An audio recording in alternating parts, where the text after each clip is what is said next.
Assalamualaikum warahmatullahi wabarakatuh. Saya Syihabuddin. Terima kasih banyak kerana anda berada di channel YouTube saya dan terima kasih banyak jika anda telah tekan butang subscribe. Kalau belum tekan butang berkenaan, tekan butang itu sekarang. Jika ada video-video yang bermanfaat, insya-Allah akan ada di feed YouTube anda. Beberapa hari ini semakin ramai orang bertanya tentang istighasah dan juga tawassul. Bahkan ramai juga yang minta untuk saya react lagu TikTok. Jadi hari ini kita akan penuhi permintaan berkenaan. Tapi sebelum tu macam biasa, kita dengar dulu muzik video TikTok berkenaan.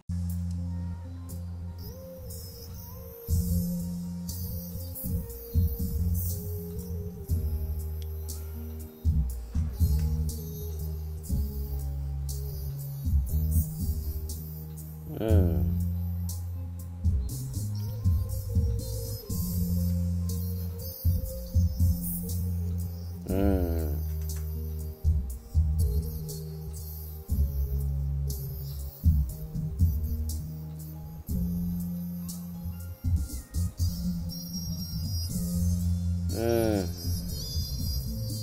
Okey, tak masalah.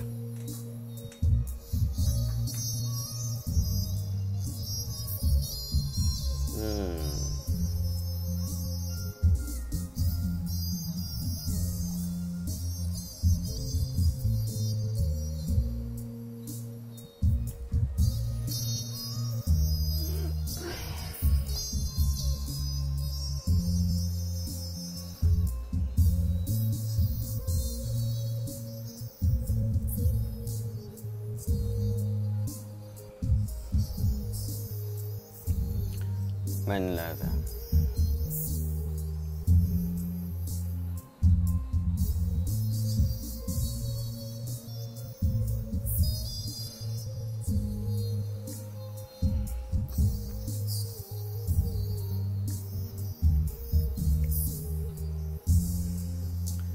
Okey. Sahabat-sahabat, saya mengambil pendapat bahawa mendengar muzik, mengalunkan muzik dan menulis lirik lagu untuk menyanyi adalah perkara yang harus selagi mana ia tidak dicampuri dengan unsur-unsur yang bercanggah dengan ajaran Islam. Tak semestinya dengan nasyid. Lagu K-pop pun okey, tak ada masalah. Kalau maksud dia tak membawa maksiat. Nak dengar lagu Namja yang Kim Jong-kook nyanyi tu pun tak ada masalah. Lepas tu menari dalam bilik, ajak bini sambil buka lagu tu. Tak ada masalah. Harus. Jadi kita tak bermusuh dengan muzik. Tak bermusuh dengan lirik lagu dan karya-karya yang seumpama dengannya. Kita timbang apa yang kita dengar dengan timbangan yang adil. Lagu yang famous kat TikTok ni memang sedap. Sangat sedap. Bahkan content creator yang nak buat content yang Islamik, dia orang suka pakai lagu ni sebagai background lagu. Cuma lagu ni, lirik dia ada masalah. Secara jelas, ia meminta pertolongan kepada Rasulullah SAW. Bahkan pada lirik akhir dikuatkan lagi dengan kata-kata, mustahil akan kecewa orang yang meminta perlindungan dengan Rasulullah SAW. Jadi isu di sini ialah isu istighasah, iaitu meminta pertolongan Nabi Muhammad SAW bahkan setelah kewafatan baginda. Seorang Muslim tidak dapat menafikan ketinggian dan kedudukan Nabi Muhammad SAW di sisi Allah. Baginda dimuliakan dengan pelbagai cara. Nabi Muhammad ialah manusia pertama yang akan dibangkitkan daripada kubur, orang pertama yang akan memberi syafaat di padang mahsyar, bahkan orang pertama yang akan membuka pintu syurga. Itu adalah pegangan kita. Kita hormat Nabi SAW. Kita sanjung Nabi. Bahkan kita cinta baginda melebihi cinta kepada harta kita, kepada isteri kita, kepada ibu bapa kita, kepada anak-anak kita, bahkan kepada diri kita sendiri. Kita jadikan baginda Nabi sebagai pedoman hidup kita yang paling tinggi. Pun begitu, kita meletakkan ketinggian baginda seperti mana nas-nas agama telah meletakkannya. Kita tidak melebihkan ketinggiannya, melainkan apa yang telah ditetapkan kepada baginda. Demikian juga kita tidak akan mengurangkan ketinggian itu sedikit pun. Kita tak setuju apabila ada orang kata yang memang dia mendakwa diri di Islam tetapi langsung tidak rasa ada hormat kepada Nabi SAW. Demikian juga kita tak setuju ada orang yang mendakwa dirinya Islam tetapi mengagungkan Nabi SAW pada tahap yang dianggap begitu melampau sehingga mereka melakukan perkara-perkara yang jauh daripada ajaran agama Islam. Oleh itu kita biasa sangat dengar dakwaan-dakwaan pelik bahawa Nabi Muhammad SAW adalah makhluk yang pertama yang pernah diciptakan Allah. Dia diciptakan daripada cahaya, ilmunya itu lauh wal qalam dan sebagainya. Antara dakwaan-dakwaan pelik itu ialah dakwaan yang kita sebut hari ini, iaitu melampau dalam mengagungkan dan mencintai Nabi SAW dalam bentuk meminta pertolongan Nabi setelah kewafatan baginda. Disebut al-istighasah bin Nabi SAW ba'da mautih.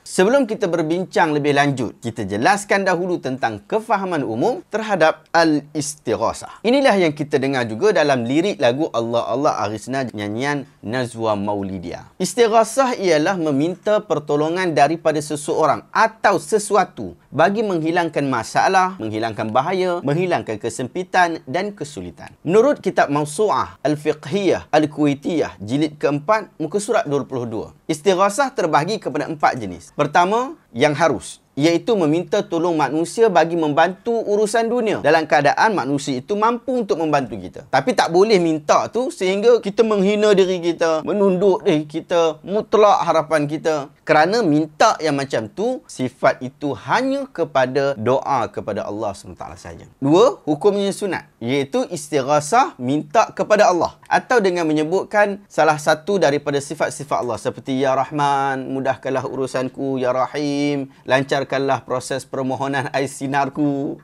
So yang tu sunat. Yang ketiga, wajib, iaitu meminta pertolongan kepada manusia dalam perkara yang sangat-sangat perlu. Kalau kita tak minta tolong, boleh jadi kerosakan dan kesusahan. Contoh, almari kaca yang perlu diangkat 4 orang, tapi awak angkat seorang saja. Nak buat-buat kuat, lalah kali pecah. Sedangkan itu kepunyaan syarikat. Kena minta tolong orang. Yang keempat, yang terakhir, haram, iaitu meminta tolong orang yang tidak mampu tolong kerana di luar bidang kuasa dan kemampuan dia. Sama ada orang itu adalah manusia, jin, malaikat, bahkan Nabi. Sama ada ketika mereka hidup ataupun setelah meninggal dunia. Empat pembahagian ini anda boleh rujuk dalam Mawsu'ah Al-Fiqhiyah. Ia direkodkan di dalam kitab berkenaan. Itu secara umum. Kita detailkan sikit lagi. Istighasah atau minta tolong Nabi pula ada 2 jenis. Yang pertama, minta tolong Nabi ketika baginda masih hidup. Keadaan ini harus, boleh, tak ada masalah. Jika ketika itu Nabi ada bersama dengan mereka dan memang Nabi mampu untuk melakukannya. Bentuk ini ialah bentuk meminta tolong orang lain dalam perkara yang harus. Seperti saya minta anda memindahkan buku daripada rak ke meja. Ia termasuk di dalam mencari sebab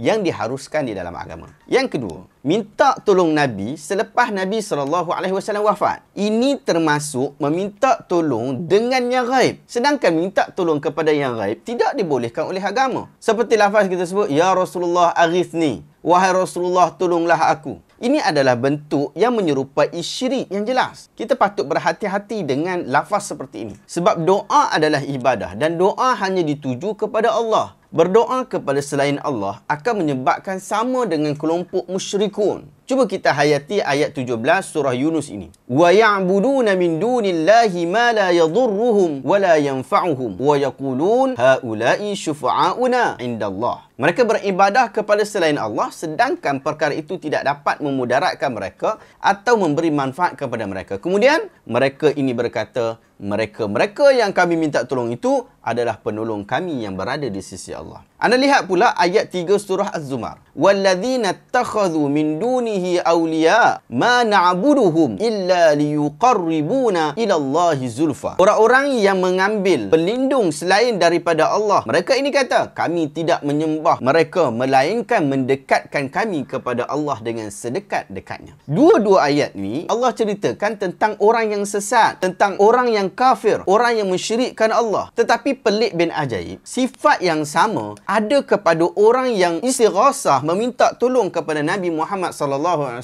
setelah kewafatan baginda, tetapi masih lagi dianggap tidak berbahaya. Mereka telah menganggap Nabi mempunyai kelebihan, memberikan manfaat dan mudarat, sedangkan ia khusus milik Allah Azza wa Jalla sahaja. Ingat pesan Nabi dalam hadis sahih riwayat Imam Bukhari. Man mata wa huwa yad'u min dunillahi nidda dakhala an-nar. Sesiapa yang mati dalam keadaan dia menyeru kepada selain Allah, dia jadikan itu sebagai sama dengan Allah, maka dia akan masuk neraka. Okey, jika sekadar penjelasan ini saya rasa sudah memadai. Tetapi nanti ada pula sahabat-sahabat kita pertikai. Kata mereka, ada ustaz yang kata boleh istighasah ni, ada ustaz kata harus istighasah ni. Awak jangan kelentong kami. Saya tak nafikan. Memang ada ustaz yang mengharuskan istighasah. Terutama ustaz-ustaz yang bertarikat dengan tarikat sufiah. Tapi dakwaan mereka sangat longgar. Pertama, mereka mengatakan bahawa istighasah ialah tawasul kepada Rasulullah. Sedangkan tawasul adalah harus untuk dilakukan menurut ijma' ulama'. Ini jawapan saya. Daripada sudut bahasa Arab sendiri, istighasah bukan tawasul. Sesiapa yang mengatakan tawasul, dia patut meminta kepada Allah dengan perantaraan Nabi. Sebab tawasul itu memberi perantaraan. Contoh dia kata kalau nak tawasul, Allahumma inni as'aluka binabiyika atau bijahin nabiyika. Ya Allah, aku meminta kepadamu dengan keberkatan nabimu atau dengan kebesaran nabimu. Jumhur ulama iaitu Malikiyah, Syafi'iyah, Hanafiyah, Hanabilah menyatakan bahawa ia harus untuk diucapkan. Manakala Abu Yusuf di dalam mazhab Abu Hanifah tidak bersetuju. Pun begitu, saya berpandangan hujah jumhur dalam bab ini sangat kuat. Jadi kita terima bahawa harus untuk bertawasul kepada Nabi tanpa ragu-ragu. Sebabnya tawasul bukan minta kepada Nabi. Tawasul dengan istighasah dua perkara berbeza. Tawasul meminta kepada Allah, sedangkan istighasah ialah meminta kepada Nabi SAW. Jika mereka mahu bertawasul dengan Nabi, maka gunakanlah lafaz-lafaz tawasul, bukannya lafaz istighasah. Jangan sebut aku meminta kepadamu wahai Rasulullah, tetapi sebutlah aku meminta kepadamu ya Allah dengan ketinggian darjat dan keberkatan Nabi Muhammad SAW. Itu pertama. Yang kedua, mereka mengatakan ada hadis seorang lelaki buta datang jumpa Nabi untuk bagi balik penglihatannya. Ini menunjukkan istighasah adalah harus. Tu lelaki buta tu minta tolong Nabi. Ulasan saya. Yang pertama, ia berlaku ketika Nabi hidup. Orang duk cerita istighasah ni lepas Nabi mati, lepas Nabi wafat. Jika anda nak berdalil dengan hujah ni, hendaklah anda lakukan ketika Nabi SAW hidup. Bukan setelah kewafatan baginda seperti hari ini. Yang kedua, apa yang dilakukan oleh lelaki buta itu adalah tawassul, bukan istighasah. Kalau tak percaya, kita dengar, kita baca hadis itu secara lengkap. Hadis ini daripada Uthman bin Hunayf radhiyallahu anhu. Dia kata, anna rajulan dhariral basar ata an-nabiy sallallahu alaihi wasallam faqal ud'u Allah an yu'afiyani. Qal in syi'ta da'awtu wa in syi'ta sabarta fa huwa khairun laka. Qala far'uhu. Qala fa'amarahu an yatawadda'a fayuhsina wudu'ahu wa yad'u bihadha ad-du'a. Allahumma inni as'aluka wa atawajjahu ilaika binabiyyika Muhammadin nabiyyir rahmah. Inni tawajjahtu bika ila rabbi fi hajati hadhihi lituqda li. Allahumma fasyafi'hu fiyya. Seorang lelaki buta datang jumpa Nabi SAW dan dia kata, berdoalah wahai Rasulullah kepada Allah agar menyembuhkan aku. Ingat, dia kata, mintalah kepada Allah untuk sembuhkan aku. Maka Nabi kata, jika kamu mahu, aku akan doalah. Tapi kalau kamu mahu untuk bersabar, itu adalah lebih baik untuk kamu. Lalu lelaki itu berkata, doalah kepada Allah. Rasulullah SAW arahkan lelaki itu untuk berwudu, kemudian menyempurnakan wudu, kemudian berdoa dengan doa, ya Allah, sesungguhnya aku memohon kepadamu dan aku bertawajuh kepadamu dengan nabimu, Nabi pembawa rahmat. Wahai Muhammad, sesungguhnya aku bertawasul denganmu kepada Tuhanku dalam hajatku ini, agar diperkenankan untukku. Ya Allah, terimalah syafaat baginda untukku. Lalu pandangan lelaki itu dikembalikan. Maksud ya Allah, terimalah syafaat baginda untukku ialah doa baginda kepada lelaki berkenaan. Jelas ia adalah tawasul kerana ia meminta kepada Allah, bukan kepada Nabi Muhammad SAW. Walaupun Nabi ada ketika itu, Nabi masih hidup, tetapi mengembalikan penglihatan orang buta bukan kemampuan Nabi. Jadi tak boleh minta tolong Nabi mengembalikan penglihatan, tetapi boleh minta Nabi doa kepada Allah untuk kita. Demikian juga minta doa dengan bertawasul dengan ketinggian darjat Nabi SAW tu boleh. Tapi tetap minta ke Allah, bukan minta dekat Nabi. Yang ketiga, mereka mendakwa boleh minta tolong Nabi sebab Nabi hidup di dalam kuburnya. Bahkan dia mendengar apa yang kita cakap. Maka haruslah meminta kepada Nabi kerana beliau masih hidup. Ulasan saya, kalau nak tengok ni, banyak perbincangan boleh dibentangkan bagi menyangkal hujah ini. Tapi cukuplah kita kata, jika pun benar Nabi dapat mendengar, ia tidak bermaksud Nabi dapat memberikan pertolongan kerana ia berada di luar bidang kuasa baginda. Wallahu ta'ala alam. Adakah anda dapat sesuatu yang bermanfaat pada hari ini?